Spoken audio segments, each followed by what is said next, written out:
Morning प्यारे बच्चों, अस्सलाम वालेकुम। गौहर पब्लिशर्स की जानिब से खुश आमदीद। हमारा स्लोगन है redefining the geography of education through digital resources for conceptual learning. मेरा नाम साजिदा नूर है। आज के इस वीडियो लेक्चर में हम गौहर निदाए उर्दू जमात हश्तुम के सबक नंबर 5 अब्दुस्सत्तार ईदी की मश्क का बकिया हिस्सा करेंगे। तो प्यारे बच्चों, आइए चलते हैं हासिलात ताल्लुम की जानिब। प्यारे बच्चों, आज के इस वीडियो लेक्चर के बाद आप इस काबिल हो जाएंगे कि जुमलों में ज़ुमानी अल्फाज का फ़र्क पहचान सकें। पढ़ने से पहले मैं आपसे एक सवाल पूछना चाहूँगी। अब्दुस्सत्तार ईदी के बारे में अपने ख्यालात का इजहार करें। जी बिल्कुल दुरुस्त। अब्दुस्सत्तार ईदी वो अजीम शख्सियत हैं जिनको खिदमत खल्क की बिना पर इस कदर इज़्ज़त और तकरीम मिली, जो ना सिर्फ पाकिस्तान में थी बल्कि पूरी दुनिया में थी। तो प्यारे बच्चों, आइए चलते हैं अपने सबक की जानिब, अपने आज के इस लेक्चर की जानिब, जिसमें हमारे पास सबसे पहली सरगर्मी है। आज आओ पढ़ें। सवाल नंबर 7 है कि झेल में दी गई इबारत में मुसन्निफ की तकनीक और मकसद को समझते हुए दुरुस्त तलफ़्फ़ुज़ के साथ पढ़ें। तो प्यारे बच्चों, इस इबारत में मुसन्निफ ने हमें एक शख्सियत के बारे में बताया है। वो शख्सियत कौन है? अब्दुस्सत्तार ईदी। अब्दुस्सत्तार ईदी की खिदमात के बारे में इस पैराग्राफ में बताया गया है। तो आइए पढ़ते हैं। अब्दुस्सत्तार ईदी ने इस दौर में सबसे ज़्यादा अहमियत गरीब और मजबूर औरतों को दी, जो बीमारी की सूरत में बेहद मुश्किल हालात का शिकार हो जाती थीं। इलाज के लिए तरबियत याफ्ता ख़वातीन की कमी थी और बीमारी की सूरत में औरतों को संभालने के लिए नर्सिंग के शोबे पर तवज्जो देने की शदीद ज़रूरत थी। इस मकसद के लिए ईदी ने नर्सों की तरबियत का काम शुरू किया और बहुत जल्द माहिर नर्सों की एक टीम बनाने में कामयाब हो गए। इसके साथ साथ उन्होंने ज़चगी के मराकज़ बनाने पर खुसूसी तवज्जो दी। रफ्ता रफ्ता ईदी फाउंडेशन की शोहरत बढ़ती चली गई और साहब सरवत लोग बढ़ चढ़कर इस इदारे की माली इमदाद करने लगे। इसी ज़माने में किसी दर्द दिल रखने वाले ताजिर ने ईदी फाउंडेशन को खासी बड़ी रकम अतिया की। ईदी ने इस रकम से एक एम्बुलेंस ख़रीदी और ख़ुद उसे चलाना शुरू कर दिया। एम्बुलेंस की वजह से उन्हें मरीज़ों तक पहुंचने और उन्हें अस्पताल तक पहुंचाने में बड़ी आसानी हो गई। ये वो लम्हा था जहां से ईदी फाउंडेशन का हकीकी सफ़र शुरू हुआ। तो प्यारे बच्चों, इस पैराग्राफ का मकसद क्या है? ख़वातीन की अहमियत पर कि ख़वातीन की सेहत और उनको इलाज मुआलजा की सहूलतें फ़राहम करना किस कदर ज़रूरी है। तो अब्दुस्सत्तार ईदी ने इस पर ख़ास तवज्जो दी। इस मकसद के लिए उन्होंने नर्सों की तरबियत का बाकायदा आगाज़ किया और माहिर नर्सों की एक टीम तैयार की। ज़चगी के मराकज़ तामीर किए जहाँ पर ख़वातीन की मदद की जाती ज़चगी के लिए, वो वहाँ पर आती। और फिर यहाँ पर हमें एक दर्द दिल रखने वाले के बारे में भी बताया गया है कि किस तरह से उन्होंने एक बहुत बड़ी रकम अब्दुस्सत्तार ईदी को अतिया की और उन्होंने अपनी एक ज़ाती एम्बुलेंस ख़रीदी जिसे वो खुद चलाया करते थे।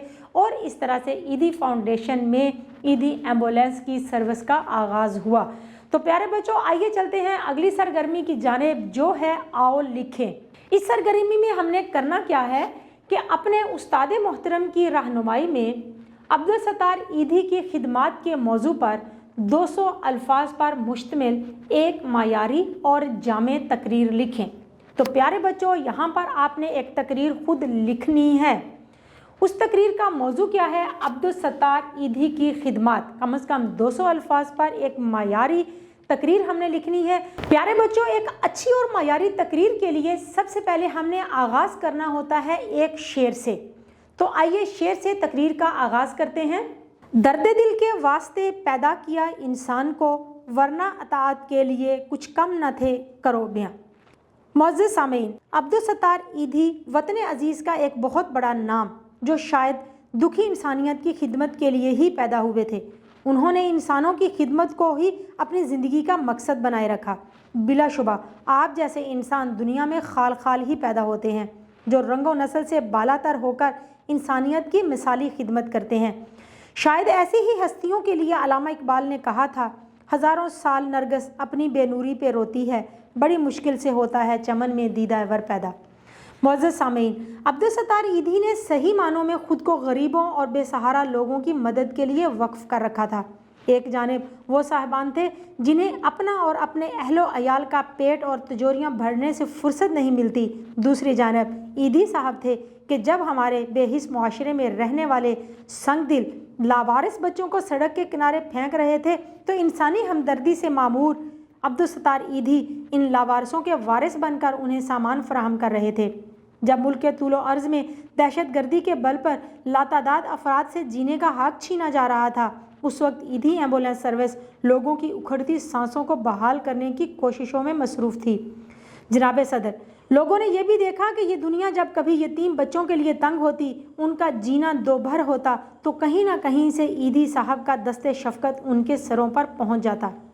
اسی طرح جب ماں جیسی محبت کرنے والی ہستی کے لیے ممکن نہ رہتا کہ وہ اپنے بچوں کے لیے 2 وقت کی روٹی کا بندوبست کر سکے، تو عیدی صاحب کا لنگر ان یتیموں، غریبوں، بیواؤں کو کھانا کھلاتا۔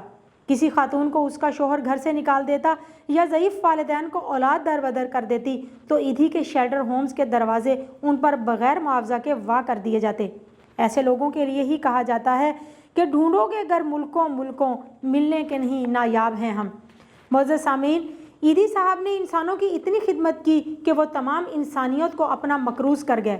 اب یہ ہم سب کا فرض ہے کہ وہ جو چراغ روشن کر گئے اسے روشن رکھیں۔ انہوں نے انسانی خدمت کا جو درس ہمیں دیا ہے اسے ہم یاد رکھیں تاکہ ہر کسی کی زندگی آسان ہو جائے۔ اللہ تعالیٰ سے دعا ہے کہ وہ عبدالستار عیدی کو جنت الفردوس میں بلند مقام عطا فرمائے اور ہمیں بھی انسانیت کی خدمت کی توفیق عطا فرمائے، آمین۔ شکریہ۔ تو پیارے بچوں، ہماری مشق کی اگلی سرگرمی جو اب ہم کرنے جا رہے ہیں وہ ہے زبان شناسی۔ پیارے بچوں، آپ اپنی سکرین پر دیکھ سکتے ہیں زو معنی الفاظ کی تعریف۔ اردو میں ایسے الفاظ جو بولنے، سننے اور لکھنے میں تو ایک جیسے ہوتے ہیں لیکن ان کے معنی اور مفاہیم الگ الگ ہوتے ہیں، انہیں زو معنی الفاظ کہا جاتا ہے۔ جیسے ہار کا ایک معنی زیور جبکہ ہار کا معنی شکست بھی ہوتا ہے۔ تو پیارے بچوں، آپ کو پتہ چل گیا ہوگا کہ زو معنی الفاظ کون سے ہوتے ہیں۔ وہ معنی جو املا میں بھی اور بولنے میں بھی ایک جیسے ہوتے ہیں لیکن ان کے معنی مختلف ہوتے ہیں۔ یعنی ہار کو ہم اپنے گلے میں پہننے والے ہار کو کے لیے بھی استعمال کرتے ہیں اور شکست کے لیے بھی استعمال کرتے ہیں۔ تو پیارے بچوں، ہمیں جو سوال دیا گیا ہے وہ کچھ اس طرح سے ہے، زو معنی الفاظ کی 3 نئی مثالیں پیش کریں۔ تو پیارے بچوں، آئیے دیکھتے ہیں وہ کون کون سی مثالیں ہیں۔ سب سے پہلے ہے لگن۔ لگن کا مطلب برتن بھی ہوتا ہے اور لگن کا مطلب محنت بھی ہوتا ہے، یعنی کہ محنت سے کام کرنا، لگن سے کام کرنا۔ دوسرا لفظ ہے ہمارے پاس آب۔ دوسرا لفظ ہے ہمارے پاس آب۔ آب کا مطلب پانی بھی ہوتا ہے اور آب کا مطلب روشن، چمک بھی ہوتا ہے۔ تکرار، ہمارے پاس لفظ ہے تکرار۔ تکرار کے بھی 2 معنی ہیں۔ ایک معنی ہے بار بار، کسی بات کو بار بار کہنا، تکرار کرنا، اور ایک اس کے معنی ہے جھگڑا، یعنی کہ کسی کے ساتھ تکرار کرنا، جھگڑا کرنا۔ تو پیارے بچوں، اب آپ کو سمجھ آ گیا ہوگا کہ زو معنی الفاظ کیا ہوتے ہیں اور ان کا ہم جملوں میں کس طرح سے استعمال کر سکتے ہیں معنی کے لحاظ سے۔